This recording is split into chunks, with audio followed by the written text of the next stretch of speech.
Hi everyone. Today I wanted to talk about Bill Gates. He's a software developer and co-founder of Microsoft, billionaire and the richest person for many years. In the 1990s, he was investigated for unfair business tactics. And in 2000, he and his wife, Melinda Gates, founded the Bill and Melinda Gates Foundation and so turned more and more towards philanthropic work.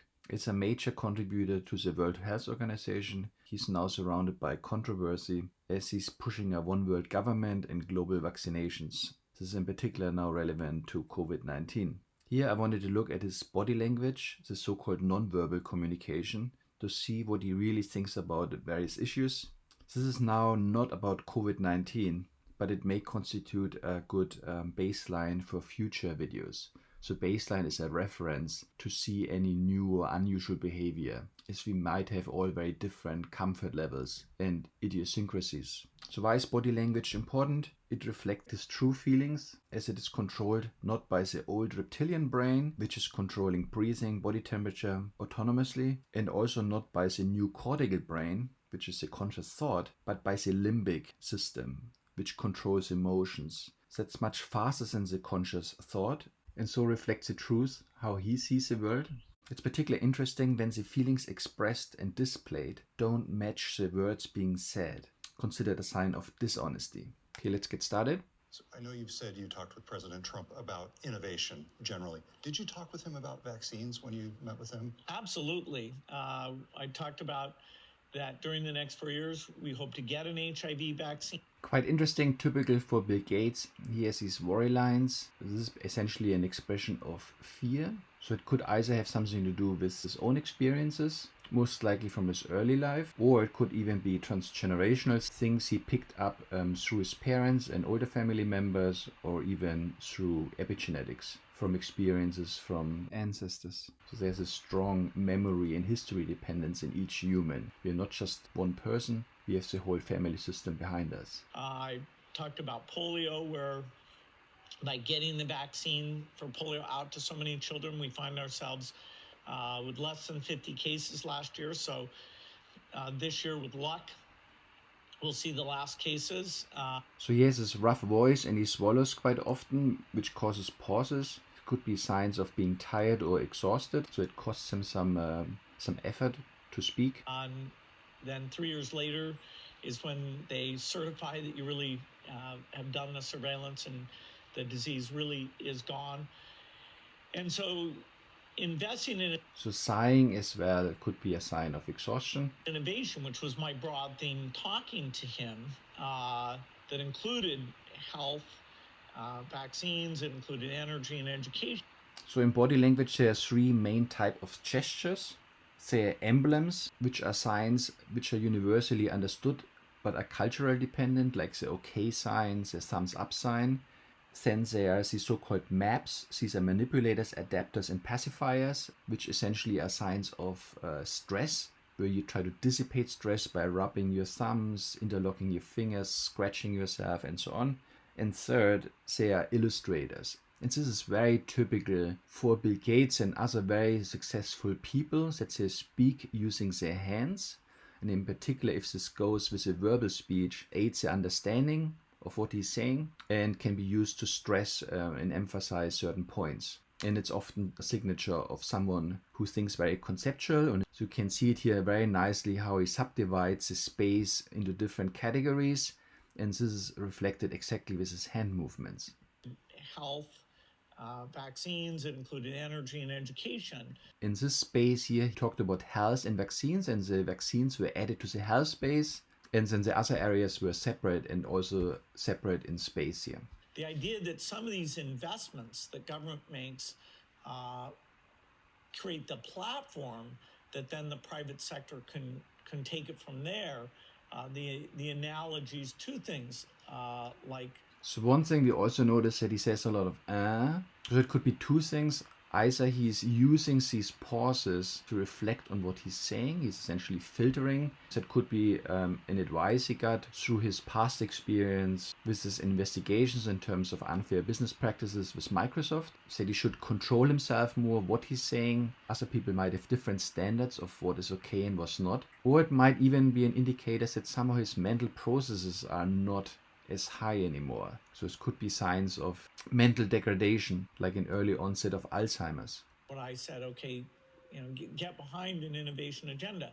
I don't know if that will happen, but I wanted to get that in front of him. Did he seem receptive? Well, so we see very nicely how they are arranged. They're quite close together, so they fit nicely in the picture. But Bill Gates is not mirroring the interviewer. So mirroring is normally a sign of creating comfort between the two, the interviewer and the interviewee. They adjust their body language to look more similar. Unlike the interviewer, Bill Gates has crossed his legs and he creates an arm barrier and also a leg barrier. In fact, this looks like a gestural retreat, meaning he's leaning back, avoiding even the interviewer and turtling, pulling his shoulders up. So he almost looks like he's disappearing. He doesn't want to be here. He feels very uncomfortable. On the other hand, he's quite spread out. He looks at the same time also quite comfortable and confident. He's met with all sorts of different groups about a lot of different things. But yes, he took the time, he listened, and he wanted to understand about some of the different diseases. When asked about how he interacted with Trump, the new president back then, you would have expected maybe a more humorous response, because Trump is probably not the most intellectual president there has been, but he just doesn't fall for it. He stays very politician-like. He just goes on with his agenda. And the strength of the American role in doing all these things. I went through the economics of how vaccines, even though the cost of making the first one, the R&D is very high, that the marginal cost of making these things brings them down to under $1. Well, vaccines are a miracle. They're fantastic. Anything that makes people hesitate to give their children these vaccines according to the recommended schedule creates risk. Risk for the children who don't get vaccinated and risk for children some of whom don't have an immune system. And so they're benefiting from the fact that the community protection. So of course his response to vaccines is very one-sided. For instance, there was this issue in India in 2009 when the PATH organization, which was partnered by the Melinda Gates, Bill and Melinda Gates Foundation, was vaccinating tribal girls between 9 and 15 years old. It was a cervical cancer vaccine, and many girls died from this vaccination. He doesn't seem to be affected personally by these tragic events. Means the disease doesn't get to them. And so, getting the word out that yes, vaccines are great, the safety data is very, very clear, including any of these specific concerns, that's very important to us. So he's touching his chest, his heart, when it's very important to him. What you also see a lot with Bill Gates is that he has this asymmetric smile. This is a sign of contempt. So this is when the zygomaticus major muscle on one side of the face is just pulling up the lip. This you can see often with successful American businessmen, or this kind of cocky behavior reflecting a self-absorbed, relentless personality. It happened to be the same week that on Monday and Tuesday, I announced the Breakthrough Energy Venture Group. And then on that Tuesday afternoon in December was when I sat down. That's so-called a pacifier or a self-adapter. When someone is stressed, you touch yourself to dissipate the stress, to fiddle around. So something is stressing him out right now. Down with him. So I explained, the U.S. has great science here. This is where the market for maybe the meeting with Trump didn't go as well as he planned. These things is going to be. It connects to less pollution.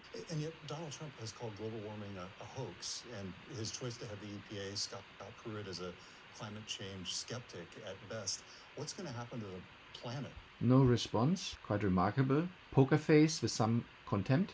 Well, we're in a period of uncertainty about administration policies. When the interviewer asks a question, he's very reserved. He shows contempt. He leans back as a gestural retreat. But then when he speaks, he goes in the mode of promoting his ideas, using the illustrators. It's very compartmentalized. Not only do we need to do it, we need to do it with some sense of urgency. Are you optimistic about a Trump? So he's leaning back again, turtling, trying to retreat, But same time, like a turtle, he's sticking out his neck to hear him better and having this very skeptical look full of contempt. So it's very hard to talk to someone like that. It's quite intimidating. It's a little bit like talking to someone who looks over their glasses. Well, I know that. So big pacifier. So he's stressed. And what is he saying? Historically, so he doesn't answer the question. He's responding historically. Our foundation has had great relations with all the administrations. While he's then going on to express optimism, his body language and his verbals would allow one to conclude that this is not the case. Okay, let's go on to the next one. You were always a computer whiz at school, and you were quite clever at sort of Very interesting. Let's back up. You were always a computer whiz at school, and so he sits across from this rather pretty and attractive woman, and what he does is he has a look of contempt where one mouse corner goes up, and even disgust where both sides go up. This is quite remarkable.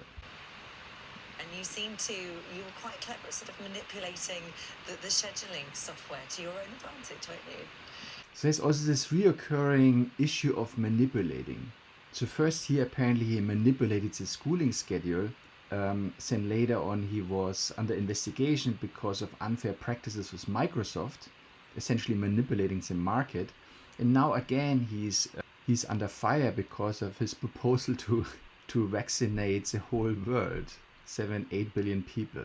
So there's a reoccurring theme with them. Yeah, computers came along when I was 13, and they kind of intimidated the teachers. So I and a few others were viewed as the computer experts, and they were nice enough to let us do the scheduling of the different classes, so I could decide which girls were in my class.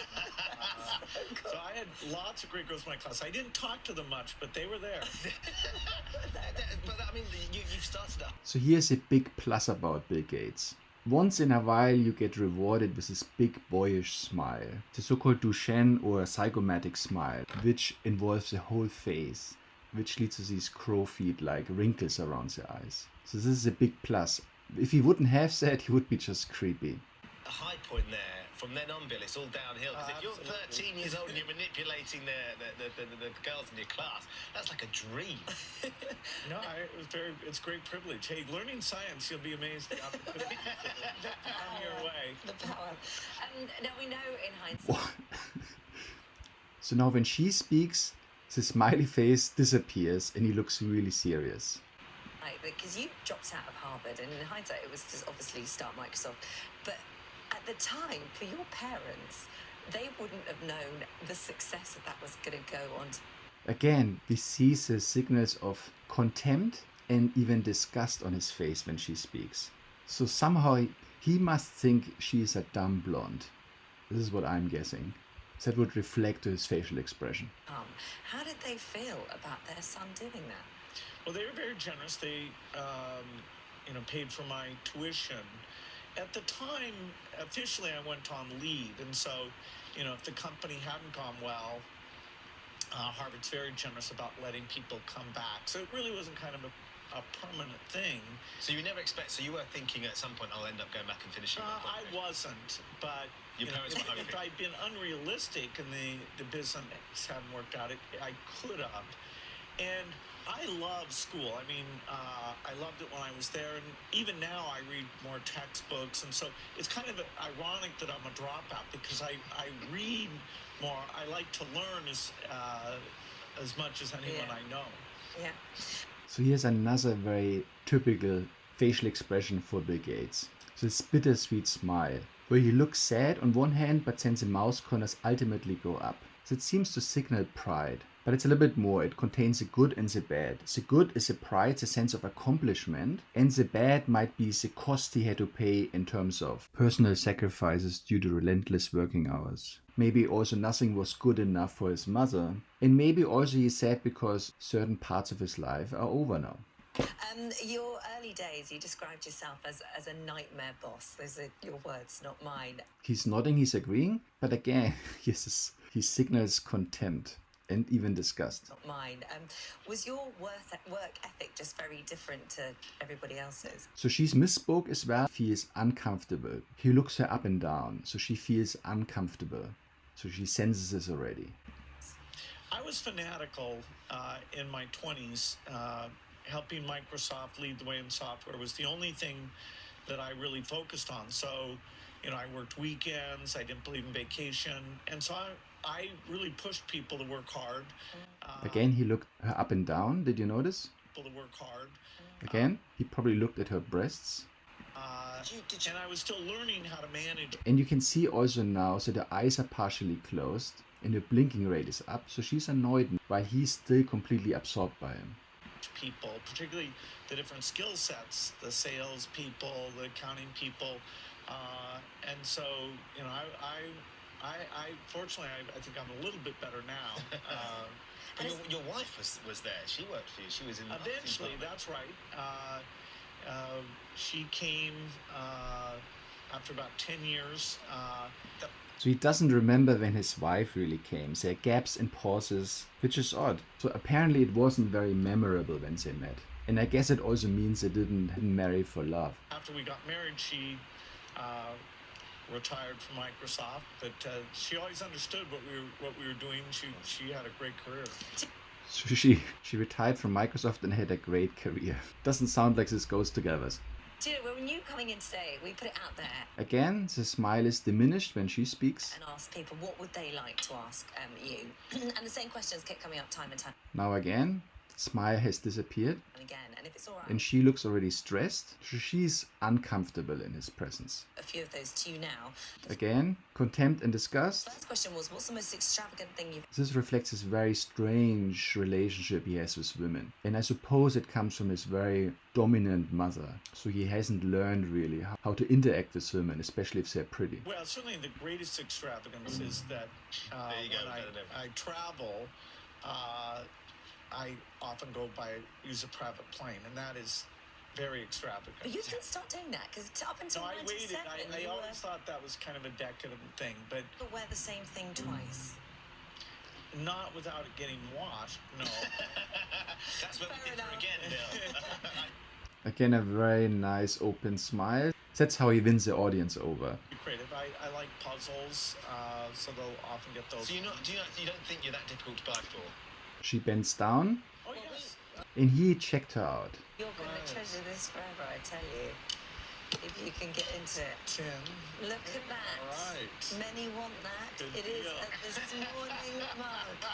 You can take that and enjoy that. That is It's hot. a gift. The choice of words, hot. He's totally under the influence of this rather pretty interviewer. The choice of words reflects that. He also in the beginning of the interview started about manipulating the schedule to have certain girls in his classes.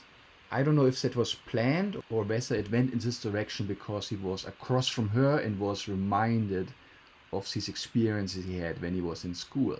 So in summary, we see he has this very strange relationship with women. On one hand, he admires them and is attracted to them. At the same time, he's disgusted. So there's these two sides of the coin which don't really, which create a lot of problem. He's very inhibited. We also learned that he probably didn't marry his wife Melinda out of love because he didn't remember anything about how they met. It didn't come naturally. We also see he uses a lot of pauses to reflect, to filter what he says. I guess he learns this over the years the hard way. And in the first part of the interview, we saw quite a bit of disgust. We saw quite a lot of gestural retreats where he leaned back and turtled and he showed signs of contempt. Even to the first interviewer, the signal superiority. And the illustrators he uses are quite typical for him, for Bill Gates. Quite a conceptual, quite a visual person. Okay, so I hope you liked this analysis and I'll talk to you next time. Bye.